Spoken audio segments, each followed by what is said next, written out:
Well, welcome back to Cover Clan Travels, and today I am taking on a perilous task, and that is to explain the Oceania dress code that was recently released. And I say perilous because if you go to the forums, boy, there's a lot of drama around Oceania dress codes. And sometimes it's just, what's the right word? Befuddling. Befuddling as to how there can be so much drama over such a topic. But I'm fearless. Let's get into it. Let's talk about Oceania's dress code. So the agenda I'm going to use for this short video is to give an introduction to some of the characteristics associated with the Oceania cruise dress code drama. Talk about the new Oceania dress code that has recently been released and explained called Effortless Sophistication. I really like the title, Well Done Oceania. Then they're going to give us some examples of daytime attire and evening attire, which I am going to quote. So you get the exact words, and I'm going to use the pictures that Oceania uses. So because they provided pictures, how awesome is that? So that you can see what this kind of looks like. I'm also going to provide in those examples my version of do's and don'ts associated with that. Give you a link to a great site that men can use. Women are a bit more clued in on this. And then we'll talk about some border cases and some additional guidelines and finish up with a summary. All right, let's get into the drama. As you can see, there are lots of reasons for the drama. Some of it seems to be tied to passengers who believe there's no such thing as dressy jeans, despite Oceania saying there is, and society saying there is such a thing as dress jeans, because if you've worked since the pandemic, it's just everywhere in multiple companies, and it's just well accepted. Same with reception, business receptions at night, their dress jeans. It's just very, very common. Some of it tied to multiple generations is tied to people believing that they're the fashion police and it is their job to enforce fashion on a cruise ship. Some of it is from folks who go, I can't enjoy my dinner if you're dressed like a slob. Um, and then as a result of these different components, Oceania has clarified their policies on dress code, including pictures to reduce the drama and move towards effortless sophistication. And again, I applaud what Oceania has recently done to clear this up. All right, so a new Oceania dress code policy is really a refinement of the previous dress code policy with more explicit guidance and pictures to reduce drama and make it more clearly understood. It's still a country club casual policy. I say that because I live in a country club. And the dress code mirrors almost perfectly what we do within the community. So I'll discuss what that means, give you some good and not so good examples on subsequent slides, and feel free to laugh at me. My wife definitely did. If you're a guy, you may struggle on what country club casual means, but I would suggest you check out Gentleman's Gazette. It has a lovely article on resort attire dress for both during the day and at night with lots of pictures and lots of guidance so that you do not overdress, which some people tend to forget that you can overdress, and then you do not underdress, that you're appropriately addressed for country club casual or effortless sophistication, a great title. All right, so let's look at, and this is a quote, and the picture is from Oceania. Apparently they can't center the people in the picture, but it's okay. I make mistakes too. And so what they suggest is sundresses, polo shirts, tailored shorts, lightweight slacks, and that swimwear is quite welcome at the pool, but please wear a cover-up if you're leaving the pool and moving towards dining areas. Sounds pretty reasonable, so let's get into some do's and don'ts associated with this. Please do wear athletic shoes. Athletic shoes are appropriate during the day. Hats and caps are appropriate during the day. Nice shirts.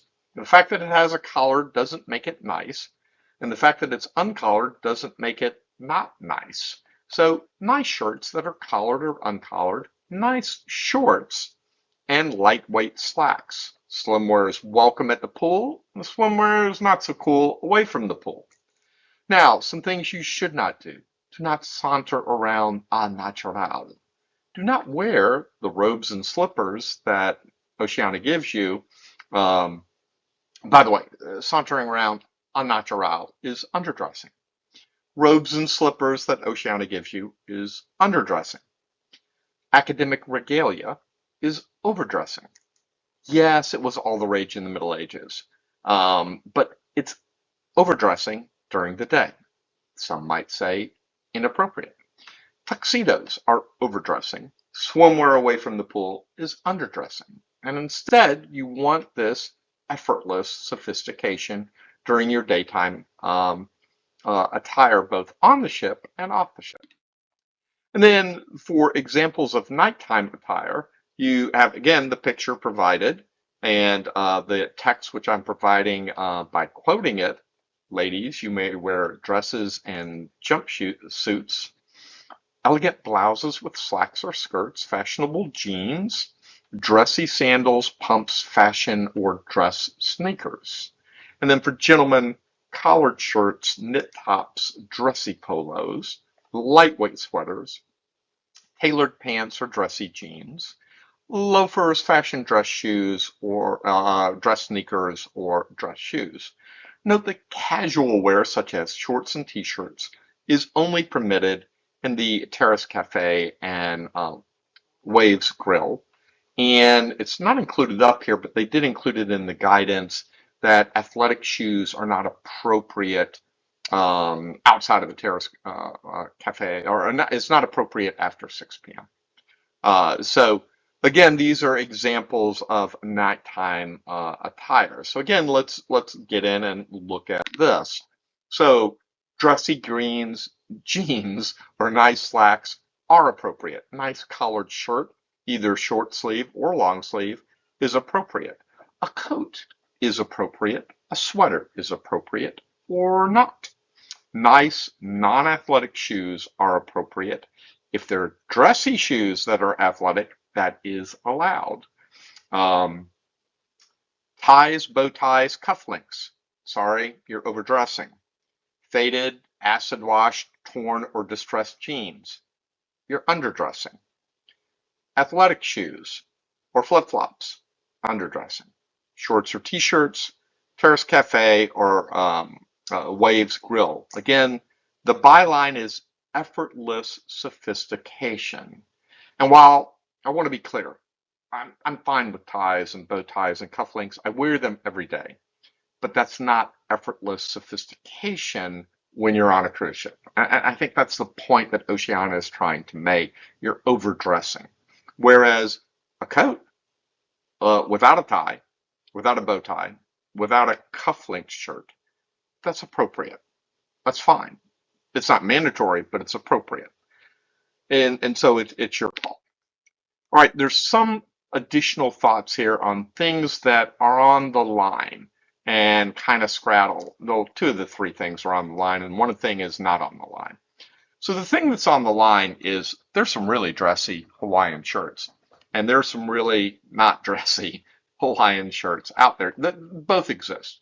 So you're going to have to use your judgment. The effortless sophistication can't write down everything. But in my mind, my personal opinion, if you've got a dressy, expensive Hawaiian shirt that is really nice, then I think that's appropriate. And then the maitre d' is going to have to make a decision if it's not clearly appropriate, are you crossing a line?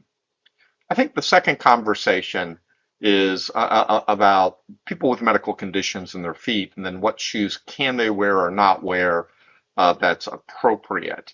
And I think we need some kindness here. We need people to kind of follow the rules and not exploit this. But if you've got a medical condition and you've got challenges with your feet, we want you to feel welcome and comfortable Please do what you can to comply with effortless sophistication. But if you can't, you can't. I get it. Again, 27 years in the military, wearing boots for 27 years, all sorts of situations occur. I can still wear dressy shoes that are comfortable to me and that fit with the guidance, but I can understand that others might not be able to. So I think we just need to be kind to each other and have some empathy as we look at this. And then the last bit, there is no fashion police. That is not the role of the guests. If you don't like how the rule is being enforced, you have a mid-cruise survey, you should use it. And you should express your displeasure. But expressing the displeasure to a fellow guest is just flat out rude. Don't do it. Expressing it to your waiter, who is powerless to do anything about it, is inappropriate. Don't do it. You can talk to the maitre d', but the maitre d' has already made a decision, and the maitre d' probably has guidance from on high of what is allowed and not allowed, and has been doing it a lot longer. So please don't be the fashion police. You do have the right to express your opinion. Do it on the mid-course survey if you feel that the guidance, but don't be the rude person. Don't beat up on a waiter who's powerless to actually do this, to do anything about it. Okay, so here's our summary. There has been some drama around Oceania dress codes. Oceania's addressed this with new guidance, which I really like, called effortless sophistication. It really builds upon resort casual. It's what the guidance was before, but it has pictures and examples and is a little bit cleaner. And I provide some appropriate, inappropriate, and humorously inappropriate examples. I do apologize. I'm a little over. This has gone 12 minutes, but it's because of the drama. And I hope that this video has been helpful to you in understanding Oceania's new dress code.